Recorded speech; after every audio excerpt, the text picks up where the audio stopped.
ওই তো শুনলা, এখন তুমি বলো তুমি কি করবা? তুমি বলো আমি কি করব? লাইফ তোমার, ডিসিশন তোমার, আমি তো জাস্ট তোমাকে ইনফর্ম করলাম। তুমি আবার আমাকে পাওয়ার জন্য মিথ্যা কথা বলতেছো না তো? মিথ্যে কথা বললে তো আমি আগেই বলতে পারতাম। এমন তো হতে পারে যে তুমি আমাকে অনেক দিন ধরেই ভালোবাসতে, এতদিন বলতে পারো নাই, এখন যখন আমার বিয়ে হয়ে যাচ্ছে আমি চলে যাচ্ছি এখন বলতেছি। আরে না না, তা হবে কেন? বলেন। তুমি আমাকে ভালোবাসো না? বাসি তো। আমাকে বিয়ে করবে না। কেন চুপ করে আছো কেন বলো? লোকে কি বলবে, আপু কি বলবে, দুলাভাই কি মনে করবে? ভাইয়া কি বলবে, লোকে কি বলবে, এটা নিয়ে তুমি কনসার্ন? তুমি কি চাচ্ছ ওই মাসুদকে আমি বিয়ে করি? ওকে বিয়ে করলে আমি সুখী হতে পারবো? দুদিন আগে হোক আর পরে হোক ও তো জেলেই যাবে। কি বলো, চুপ করে আছো কেন? তুমি চাচ্ছ ওরকম একটা লোককে আমি বিয়ে করি? আরে কি বলছো তুমি এসব?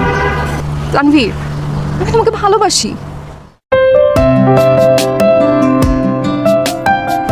তানভীর, কি হচ্ছে এসব?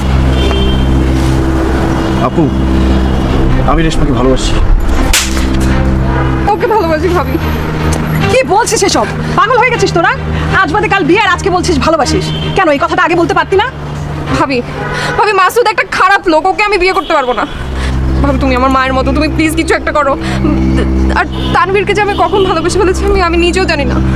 কি যে করি, দিলে তো একটা মুশকিলে ফেলে। ভাবি, ভাবি প্লিজ তুমি আমাকে বাঁচাও, তুমি কিছু একটা করো।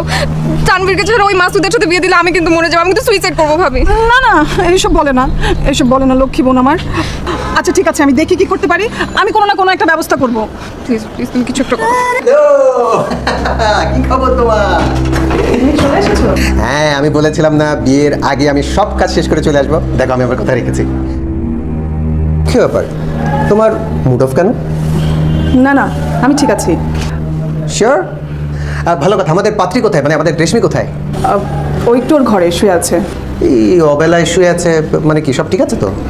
হ্যাঁ সব ঠিক আছে। তুমি ফ্রেশ হয়ে নাও। না না, ফ্রেশ তো হবো, কিন্তু বাইরে দেখলাম প্যান্ডেলের কাজটা এখনো পুরোপুরি হয়নি। তানভীর কোথায়? Tanvir, Tanvir!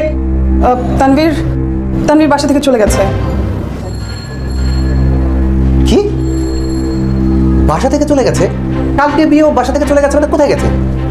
Famous crime reporter, তুই কালকের মধ্যে একটা রিপোর্ট করবি, এমন ভাবে রিপোর্ট করবি যাতে কালকে দিনের মধ্যে সে গার্ড হারাতে বাধ্য হয়। কিন্তু এভিডেন্স লাগবে তো। দোস্ত, আমি এতক্ষণ তোকে কি বললাম? আমি যা যা ইনফরমেশন দিলাম সব সত্য। ও তো একটা ক্রিমিনাল, ও মানব পাচার করে। তুই শুধু একটু খোঁজ নে, দেখবি সব পেয়ে যাবি তুই। তুই কথাটা যত সহজভাবে বলছিস, ব্যাপারটা আসলে ততটা সহজ না। বোঝার চেষ্টা কর, অনেক এভিডেন্স লাগবে। তুই না সাহসী সাংবাদিক, আমার জন্য এতটুকু করতে পারবি না? একটু কষ্ট কর, দেখবি সব পেয়ে যাবি তুই। ওকে, আমি তাহলে পত্রিকা অফিসে যাচ্ছি, দেখি কি